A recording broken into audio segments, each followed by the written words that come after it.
नमस्कार दोस्तों। आज सभी मुंबईकरों, महाराष्ट्र के सभी नागरिकों और देशवासियों से मेरी यानी अजय ब्रह्मात्मज की एक छोटी सी अपील है, एक मेरा आग्रह है कि प्लीज़ मास्क लगाएं और कोरोना के संक्रमण से बचें।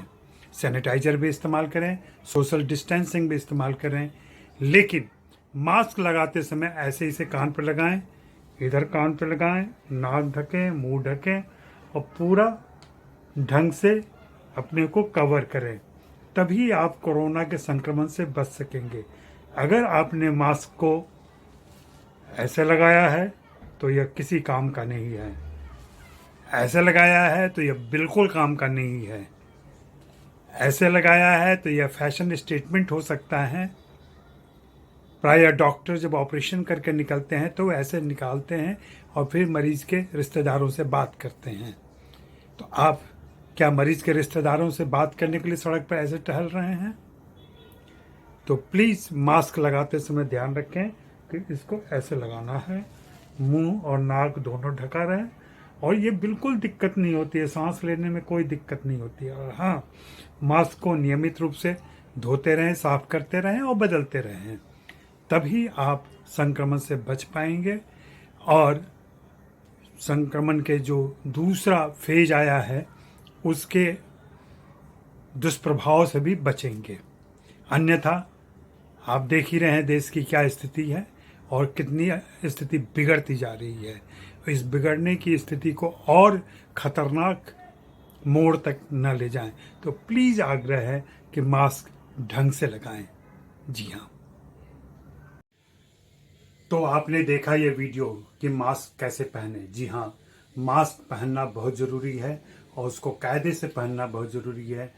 नाक के नीचे, मुंह के नीचे रखने का कोई मतलब नहीं बनता, उससे कोई फ़ायदा नहीं होता है, और न कान पर लटकाने का कोई फ़ायदा होता है।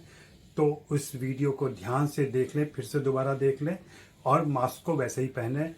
सैनिटाइज़र का इस्तेमाल करें, सोशल डिस्टेंसिंग रखें और हो सके तो फिर से कम बाहर निकलें।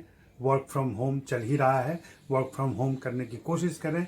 आर्थिक संकट है, व्यवहारिक संकट है, सामाजिक संकट है और कोरोना का विकराल रूप सामने दिख रहा है। ऐसे में हमें सावधानी बरतनी है और इसी के लिए ये दो बातें का 13वां एपिसोड आपके लिए। तो आप देख रहे हैं सिनेमा हॉल और मैं अजय ब्रह्मात्मज इतनी देर के बाद मैं कह पा रहा हूँ दो बातें। पहली बात तो यही कि जारी है कोरोना का कहर, इस बात को आप स्वीकार कर लें।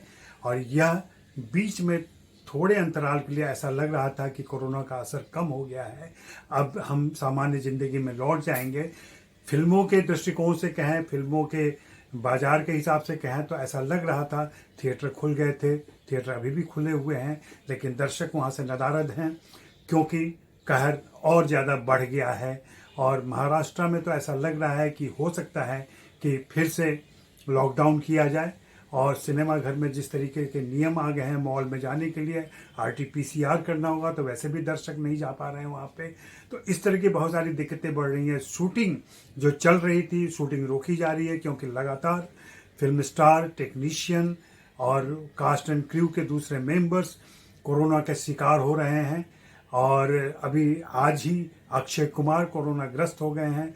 राम सेतु टीम के बहुत सारे लोग कोरोना ग्रस्त हैं। उस फिल्म की शूटिंग रुक गई है 15 दिनों के लिए फिर से।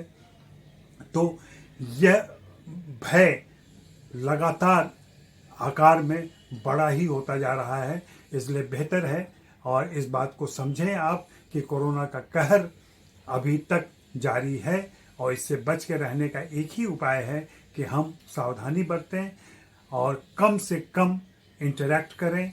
और जूम है, स्ट्रीम यार्ड है, फेसबुक है, व्हाट्सएप है, इसके ज़रिए आप अपने दोस्तों से बातें कर सकते हैं, रिश्तेदारों से बातें कर सकते हैं, उनसे एक वर्चुअल कनेक्ट बना के रख सकते हैं। ऐसा नहीं है कि आप बिल्कुल कट जाते हैं। और हाँ, खुद को व्यस्त रखना बहुत ज़रूरी है, चाहे छोटा मोटा शगल अपना लें, कोई दूसरा काम करें, लेकिन खुद को व्यस्त रखें। और दूसरी बात यही कहनी है कि रुकना ठहरना ही बेहतर है, क्योंकि अभी आप जल्दबाजी करेंगे, अभी आप बाहर निकलेंगे तो किसी न किसी खतरे को आप आमंत्रित करेंगे। हो सकता है कि आप भी कोरोना ग्रस्त हो जाएं और फिर इससे निकलने में एक अवधि लगती है। हालांकि अब यह पहले की तरह प्राणघाती नहीं रह गया है, लेकिन अभी भी इसका विकराल रूप दिखाई पड़ता है, अभी भी इसका भयावह रूप दिखाई पड़ता है। और ख़ास करके जो लोग 45 के ऊपर हैं, 60 के ऊपर हैं, उनको अगर कोई बीमारी पहले से है तो इसका असर और ख़तरनाक हो जाता है। इसलिए बेहतर है कि हम सभी बच कर रहें, इस समय को निकलने दें। इस समय से निकल जाएंगे तो फिर हम कुछ कर पाएंगे, कुछ बेहतर तरीके से कर पाएंगे। और हाँ, लगातार रुक करके, ठहर करके खुद के ऊपर आत्मनिरीक्षण करें। मेरे एक दोस्त जो लोग कोरोना ग्रस्त रहे हैं, वो उनका कहना है कि यह वक्त ऐसा है जहां आप आत्मनिरीक्षण कर सकते हैं कि अभी तक आप क्या कर रहे थे और आगे आपको क्या करना चाहिए। इस ढंग से अपनी प्राथमिकताएं तय करें, प्राथमिकताओं को बदलें और देखें कि जिस तरीके से आप बाहर निकलते थे, लोगों से मिलते थे, लोगों के बीच बैठते थे, वो कितना ज़रूरी रह गया है। हाँ, उपादेयता बहुत ज़रूरी है समझना, और उस हिसाब से अपनी गतिविधियों को संकुचित करें, और अन्यथा आप संक्रमित होने से नहीं बच पाएंगे और यह खतरा लगातार बना हुआ है। इसी के लिए आज की 2 बातें आपके सामने लेकर मैं आया, और मैं बाकी कुछ नहीं। आप अपनी राय दें, अपनी शंका जाहिर करें, अपनी सलाह दें मुझे, तो बहुत ही बेहतर होगा। दूसरों से भी शेयर करें और इस वीडियो को जितना संभव हो, जितना अधिकतम मुमकिन हो उतना शेयर करें और लोगों तक ले जाएं। बस यही बात करनी है। शुक्रिया, मेहरबानी, धन्यवाद।